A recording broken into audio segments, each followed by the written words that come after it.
इतिहास में न जाने कितनी लड़ाइयाँ लड़ी गई, जिनमें ज़्यादातर लड़ाइयाँ किसी देश या किसी राज्य पर अपना अधिकार करने के लिए ही लड़ा गया। लेकिन इतिहास की एक ऐसी लड़ाई जो किसी राज्य को पाने के लिए नहीं लड़ा गया, बल्कि अपने आत्मसम्मान और अपने राजपूताना गर्व को ना झुकने देने के लिए लड़ा गया। यह कहानी एक ऐसे राजा की है जिन्होंने अपनी आन और राजपूताना शान के लिए युद्ध में मरना स्वीकार किया, लेकिन झुकना नहीं। यह कहानी एक ऐसी रानी की है जिन्होंने अपनी लाज और सम्मान को बचाने के लिए आग में कूद गईं।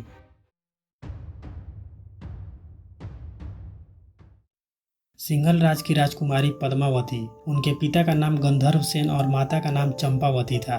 पद्मावती बचपन से ही बेहद सुंदर थी। उनकी सुंदरता के चर्चे दूर दूर तक हुआ करते थे। जब पद्मावती विवाह के योग्य हुई तो उनके पिता ने उनके विवाह के लिए स्वयंवर रखा और सभी राजाओं और राजकुमारों को स्वयंवर में आने का निमंत्रण दिया। मेवाड़ के राजा रतन सिंह ने जब पद्मावती की सुंदरता के बारे में सुना तो अपनी पत्नी होने के बावजूद भी पद्मावती के स्वयंवर में खुद को जाने से नहीं रोक पाए। स्वयंवर में रतन सिंह ने राजा मलखान को पराजित कर पद्मावती से विवाह किए। विवाह के बाद पद्मावती मेवाड़ की महारानी बनी। पूरे राज्य में उनकी सुंदरता के चर्चे होने लगे। रतन सिंह कला और संगीत के प्रेमी थे। उनके दरबार में बहुत से कलाकार और संगीतकार रहा करते थे।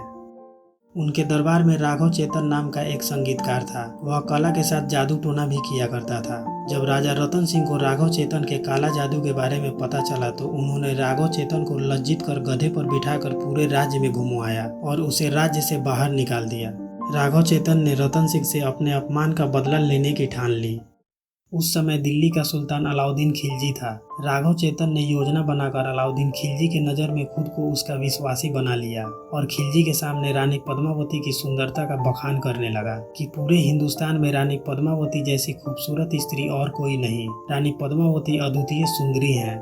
अलाउद्दीन खिलजी ने जब पद्मावती की सुंदरता की इतनी तारीफ सुना तो वह पद्मावती को देखने का मन बनाया। उसने राजा रतन सिंह को पत्र लिखा कि दिल्ली सल्तनत मेवाड़ से मित्रता चाहता है और रानी पद्मावती को मैं अपनी बहन मानता हूँ और उन्हें एक बार देखना चाहता हूँ। राजा रतन सिंह ने अलाउद्दीन खिलजी की मित्रता का प्रस्ताव स्वीकार कर अपने महल बुलाया और उसका स्वागत किया।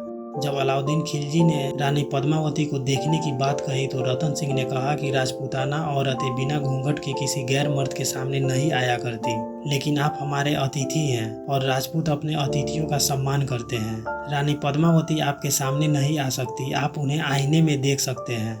अलाउद्दीन खिलजी ने जैसे ही आईने में पद्मावती को देखा तभी उस आईने को ढक दिया गया।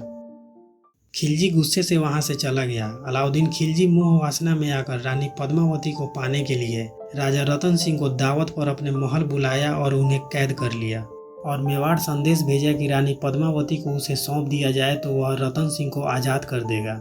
अलाउद्दीन खिलजी का संदेश मिलने पर मेवाड़ के सेनापति गोरा और बादल ने योजना बनाई और खिलजी को संदेश भेजा कि कल सुबह रानी पद्मावती अपनी 150 दासियों के साथ पालकी में दिल्ली जाएंगी।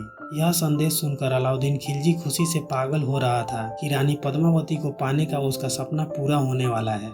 जब 150 पालकी दिल्ली महल के अंदर पहुंची तो पालकियों के अंदर से मेवाड़ के सेनापति गोरा और बादल अपने सैनिकों के साथ निकले और अपने राजा रतन सिंह को खिलजी की कैद से छुड़ा ले गए।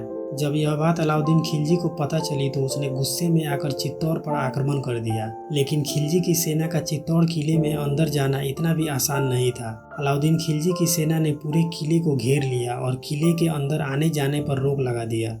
बहुत दिनों तक खिलजी और उसकी सेना ने किले को घेरे हुए थे।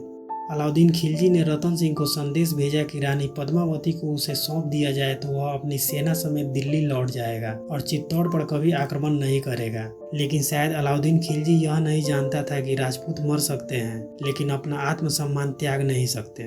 राजा रतन सिंह ने किले का प्रवेश द्वार खोल दिया। खिलजी की सेना और राजपूतों के बीच युद्ध हुआ। राजपूतों ने युद्ध में अपनी पूरी पराक्रम दिखाई, लेकिन वे युद्ध हार गए।